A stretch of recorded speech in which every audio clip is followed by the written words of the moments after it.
It's the BS Movies Podcast with Brian and Shelly. Welcome to BS Movies Podcast. I am Brian. I am Shelly.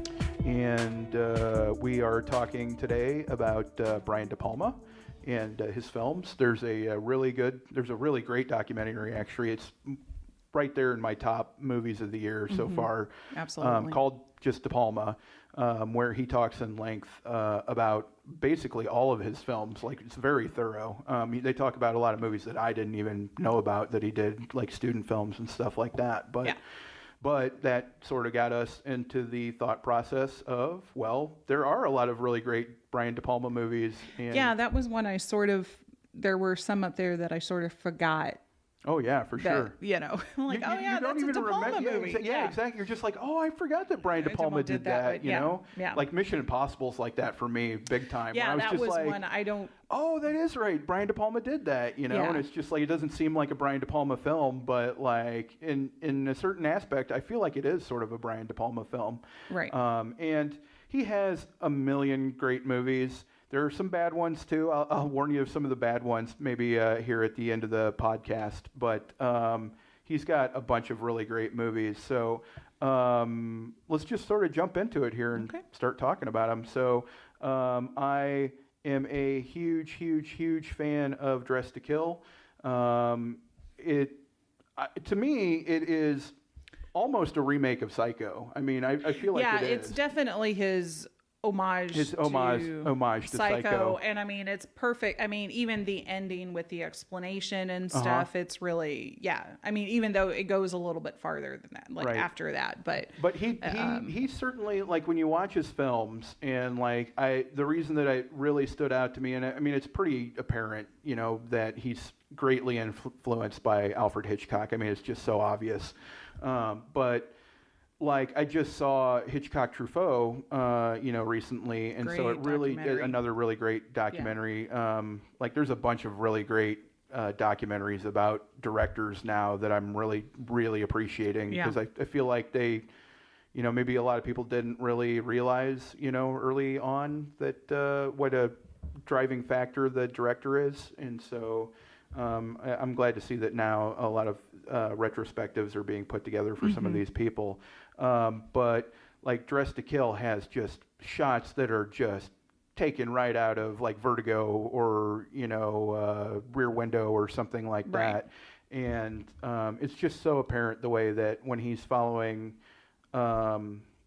the woman around before she gets, oh my God, I can't Angie wait. Dickinson. Angie Dickinson, thank you. God, that really bothered me there. It's just like, I was like, come on, dummy, you know who it is. You know, that chick that she was in that thing. The girl, yeah. But they do the old, you know, spoilers, you know, if you don't want to know, they do the old switcheroo where, like I did sort of mention, it was like Psycho, and Angie Dickinson is the main character for the first 30 minutes of the movie or whatever. So very similar to Psycho.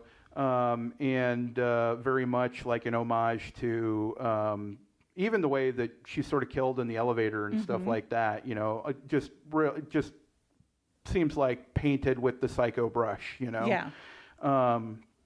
And I also appreciated, sorry to interrupt. Oh, no, yeah. But I appreciated, because I just watched this actually after we went and saw De Palma, I watched this again, and I was really struck by them showing her as a woman. Like, I think I looked it up, she was 50. Right. When the movie was made. Oh, yeah. And so as a 50-year-old woman who was having these kind of intense sexual desires, which, you know, we've talked in the past that you don't always see that, you know, that it's for young women and not this older woman who... You'd be lucky to see a woman that's 50 years old on the screen, you know? Let alone a woman that's presented as a very, like, sensual desire, you know, and so... Yeah, and that's of course, that's Angie Dickinson, though, so... No, so I was really struck by that. Now, of course, she's killed, essentially, for having that desire. Right, exactly. But it did... I'm like, okay, well, this is... unusual, I guess, for movies that they're showing this and her being this desiring, because she's sort of married to this guy who's not all that interested in her, and I'm like, dude, it's Angie Dickinson. It's Angie Dickinson. Like, what's wrong with you, man? And I didn't realize it at the time when I was watching it, but when you watch DePalma, it becomes so apparent of how much he put of himself into the son, who is, you know, the protagonist for the more than last half of the movie, probably. And very much just sort of like pays a lot of respect to like his voyeuristic tendencies and like just the way that directors are. I mean, that's what you are as a director. You're a voyeur, you know, you're directing other people to do as you say, you know. And so I don't think I really appreciated it, you know, probably the first couple of times that I saw that. And now, having seen that movie and going back, you really just sort of like pick up on some of those things that, you know, didn't really have meaning to you before, but seem to, you know, now that you've actually given them some thought. So. Yeah. No, Dressed to Kill is a great movie. And kind of a great reveal there. Oh, yeah. At the end. Absolutely. You know, with, again, spoiler. Just it's a great movie. It's a good choice. Yeah, excellent movie. Good choice. All right, well, I'm going to talk about the first movie I'm going to talk about is Blowout. Yeah. Which I just recently saw for the first time before we saw De Palma, but I saw it maybe a month or so ago, and wow. What a great movie. This is probably I think this is the pinnacle of De Palma, and he's done a lot of really good movies, but I feel like this is where he really like knocks it out of the park. And this is a sort of a criminally underseen movie, I feel like. Yeah, because and it didn't make any sense to me at all, because like John Travolta, there was no bigger star on earth than John Travolta when this movie came out. Right. Like he was lightning in a bottle, and everything that he touched turned to gold. Right. And, you know, and he's beautiful back then, you know, so just one of those things. And the movie is so rock solid from beginning to end, like just never misses a beat, I feel like. And then like the whole movie sort of turns out to be like a joke in the very last part of it, because like he ultimately ends up using the footage because he's trying to find a scream that he can use in a movie. He's a sound editor. Right. Yeah, and that's a great opening shot where he's, like you said, he's a sound editor, so he goes around finding sounds. Exactly. But that's a great opening sequence where you see kind of this killer going through like this dorm, this sorority house or whatever. Right. And then you realize, okay, you're this watching. Isn't really this is a movie. Yeah. Travolta's editing a movie and they're finding the sound. So he goes out in trying to record sounds and collect sounds for these movies. Which is something that sound editors legitimately do. So. Right. He accidentally records political assassination that everybody thought was an accident. Right. And so I think, especially at the time, you know, this was made in 1981, but this is coming out of course, Watergate in the 70s. You have the Chappaquiddick incident, because what happens in the movie is this car goes off a bridge and you think it's a blowout. You think it's a blowout of a tire. But then he catches the sound of a gunshot. Right. Or, you know. Yeah, ultimately, yeah. And unwittingly uncovers a political assassination. Right. Yeah. And so I think it's just really great, because then what it says about, like you said, kind of what do you hear? Right. Did you really hear that? Right. What was it? I think it's just, and Travolta is just fantastic. Oh, amazing. Like, just so good. Oh, like he's never been better in any movie, in my opinion, than he's been in Blowout. Like, to me, that was like the pinnacle of Travolta, and he was so white hot at that time. I just don't understand why this didn't like do. It's probably because it's a downer movie, and it's got a super downer that's probably, ending. I mean, you know? Compared to some of the dance stuff, he was, Saturday Night Fever and Staying Alive, and this is thematically very different than the stuff he had been doing. It's definitely kind of a dark drama. And I did read when I was kind of looking up some stuff about Blowout that this is Quentin Tarantino's favorite De Palma movie, and it's why he chose Travolta for Pulp Fiction. Yeah. Was based on his performance in this, because it's amazing. It's something you should definitely he's like lights out. He's unbelievably good. Like, if he would have won an Oscar that year for acting, it would have been totally deserved. So yeah. And sort of, kind of De Palma paying homage to people. This is kind of a reinterpretation of a movie from 1966 called Blow Up, where in that movie it's a photographer that captures something. And so he's looking through his photos, where I think this with the sound, I think makes it a little more interesting. Like a photo. It's like more subtle with the sound. It is, because it's how you hear things and stuff. And it messes with your perception, which is my favorite thing about movies. Which is what happens. And Lithgow is a great bad guy in this. Oh, Lithgow is, he Good uses old Lithgow a lot. And Lithgow, well, why would you not? I mean, if you're going to do a bad guy, Lithgow's like that guy. He's unbelievable. And not only is he great as a bad guy, but he can make like the most like evil, sadistic characters still sort of seem, sympathetic sometimes, and definitely. I feel like that's his best movie for sure. Yeah, that's great. Another one that I really, really love is Body Double. Body Double, to me, this is another one where it feels like it's just it's Rear Window with nudity and graphic violence. That's what it feels like to me. But well, because that's what was missing from Rear Window was graphic violence and nudity. Yeah, I mean, he's just like, well, Hitch would have done it this way had he had the opportunity. So I'm just going to go ahead and Melanie Griffith at like 22 or 23. I mean, she was just unbelievable. What a knockout, gorgeous, like beautiful woman she was when she was like 20 years old, and completely plays the part perfectly. But this is another one where it messes with your perception, and like it's about this guy, and he's in between gigs, and so he decides that he's going to take a temporary job house sitting for a buddy of his, and his buddy tells him, hey, the best part of living here is that there's a gigantic apartment complex right across the street, and you can see like everything that everybody does, and there's a girl that strips naked like every night, and so it's immediately he's like, oh, this is not bad, and it's not.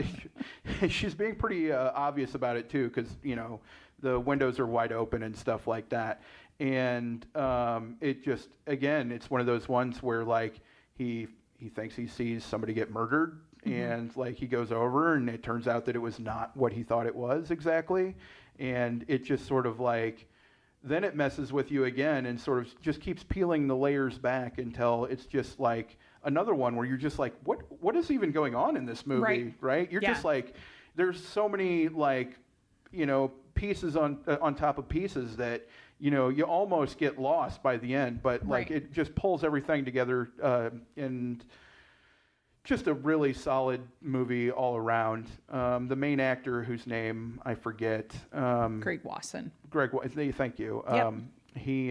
You're all about taking point on me with my forgetfulness today. Like he was really, really good in this, and I think it sort of benefited the movie a little bit that he was not a super huge star, so that you can sort of get more into the feel of it, and because like when you're watching Travolta, or somebody like that, you're watching Travolta. It can take you out of the viewing experience, and so like when you have somebody like this who's not a super well known, you can get more invested in the story and really view them more as like a surrogate for you, as opposed to I'm watching John Travolta do something. Right. You can put yourself in that place. Right. Good choice. All right, my next one, and again, spoilers because we've got to talk about this one, is Obsession, which came out in 1976 with Cliff Robertson and Genevieve Bujold. Yes. Who is absolutely just... like she just steals the whole movie. Wow. Just lovely. From Cliff Robertson. From Cliff Robertson, Robertson, thank you. Yeah. Who was a big time star, at one point in his career, and like was pretty charismatic, Yeah. And the thing that I really appreciated about like the De Palma documentary is getting sort of the backstory on some of this stuff, and like learning about their not so great relationship behind the camera, and it sort of colors it a little bit for me a little. Yeah.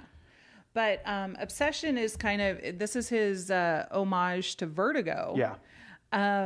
Cliff Robertson plays a gentleman who his wife and daughter were kidnapped and killed several years before. Right, prior to the movie. And he is still grieving this terrible loss, and it's just really affected him. Right, he's haunted by it.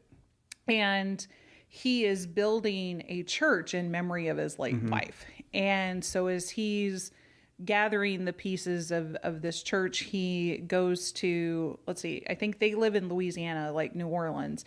He goes to, I think it's Italy. I can't remember if it's Italy or France. To find some pieces. Yeah, to get materials. To get materials and get some inspiration for this church he's building in honor of his wife and daughter. And meets this young woman who is the spitting image of his late wife. Right. And sort of becomes obsessed with her. So similar to Vertigo, tries to kind of mold her and make her into what he wanted her to be. Yeah. And the twist, so again, spoiler if you haven't seen it's worth seeing it. Yeah, so turn it off now, go watch it. The spoiler is that you find out his daughter did not die during the kidnapping. Yeah. And he's been manipulated into falling in love with her, and so he is sleeping with his daughter. Yeah, exactly. So ew. Yeah. And which, that wasn't in Vertigo. And no, it was not. Hitch would have done that. Hitch would have done that if he could have. There's the incestuous vibes with like Psycho and stuff. So, but this is kind of unbeknownst to Cliff Robertson. Like he's not intentionally banging his daughter. Exactly. Yeah. And the girl, Genevieve Bujold, does not realize she's his daughter. Yes, exactly. She's sort of been manipulated by. She's been innocent in the whole thing. John Lithgow. Yeah, exactly. The bad guy in this movie too. Of course. He's a recurring bad guy in a ton of his movies, so why not? So, he's really great at it. And this is one I haven't seen. There was a friend that loves Hitchcock as much as I do, and was like, "Come on, you've got to see this." And I just watched it, and it's just absolutely fascinating and just so different. I mean, definitely, like I said, an homage to Vertigo for sure. Yeah, but I liked when I was looking this up, like the tagline for the movie was "the love story that will scare the life out of you." Yeah. So I'm like, okay, it's creepy. It is creepy for sure. Very creepy. So, but yeah, great movie, and there's some great scenery, and just like that whole gothic kind of New Orleans thing is really cool, and Robertson's really good in it, even though apparently. They did not like DePalma each other. Were not getting along during They this did time. not like each other at all, apparently. No. The stories alone in DePalma make it worth watching. Yeah. Let alone just talking about the movies. So, and then the last one that I chose was The Untouchables. So I feel like he sort of gets painted into the corner a little bit, is sort of a horror guy and a thriller guy, and I think he definitely also gets accused of being like Hitchcockian. Yeah, like he's just a Hitchcock ripoff, and he's more than that. He's more than that, yeah. And so and it wasn't just Hitchcock that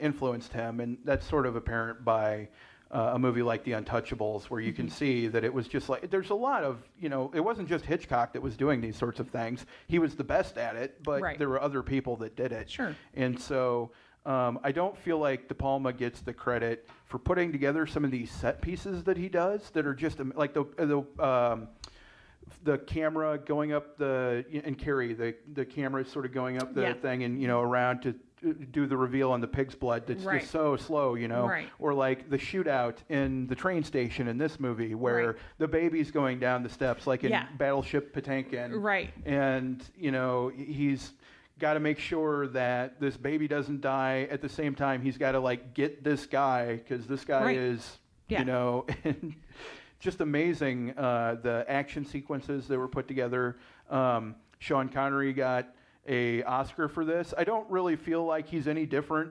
than every other movie that he's ever really in. He's always sort of Sean Connery. Right. So I feel like you're just sort of patting him on the back for, like, you've been doing this a while. You made us a lot of money, and thank you, and you're really good in this. Because he is very good in it. Yeah.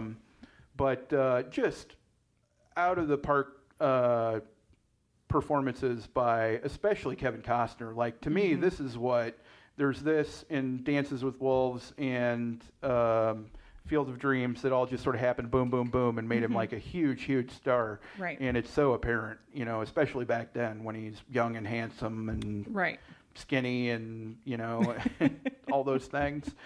So, and then also have to give a lot of credit to De Niro. You know, he was sort of cast to be sort of essentially De Niro, but, you know, he's playing Al Capone. So, I mean, how big of a stretch is that for De Niro at this point in his career? Right. So, and everything I just felt like was so on point and just very unforgiving. And he just really kind of, you know, like, I think that a lot of that stuff gets glossed over. And he was like, this was a super violent, you know, it was awful time, you know, to be part of this. And so, I just felt like that's one, like, I'll watch like, it's one of those movies where if I'm like flipping through and I see The Untouchables is on, I'll be like, okay, well, I'm done.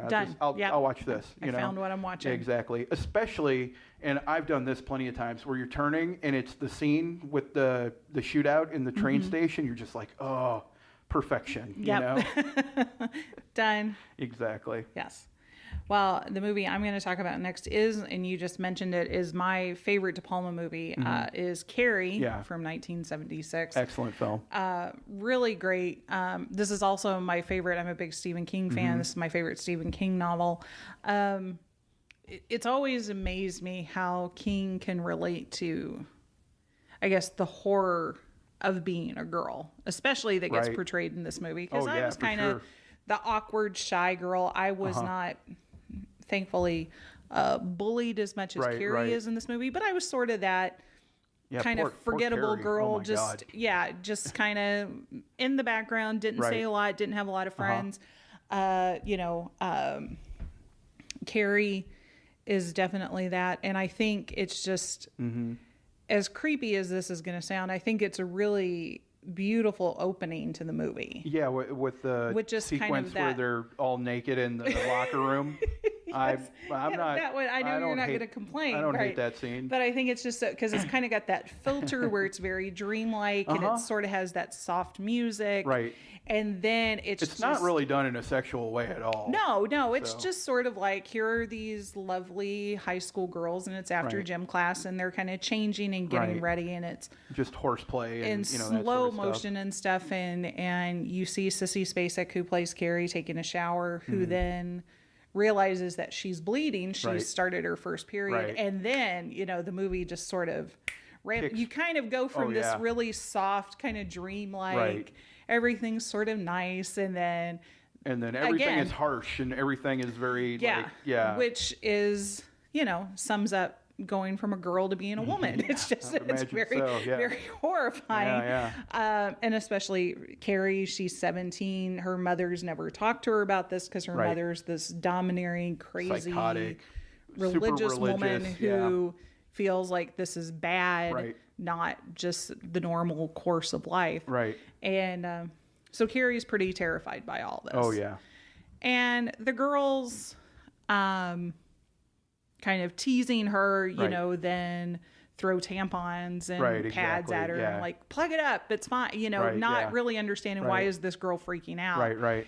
And kind of goes from there. I mean, just I think it's a great movie. The remake was absolutely unnecessary. No, for sure. And was not. It wasn't very good. It just wasn't good. Yeah. It just wasn't good.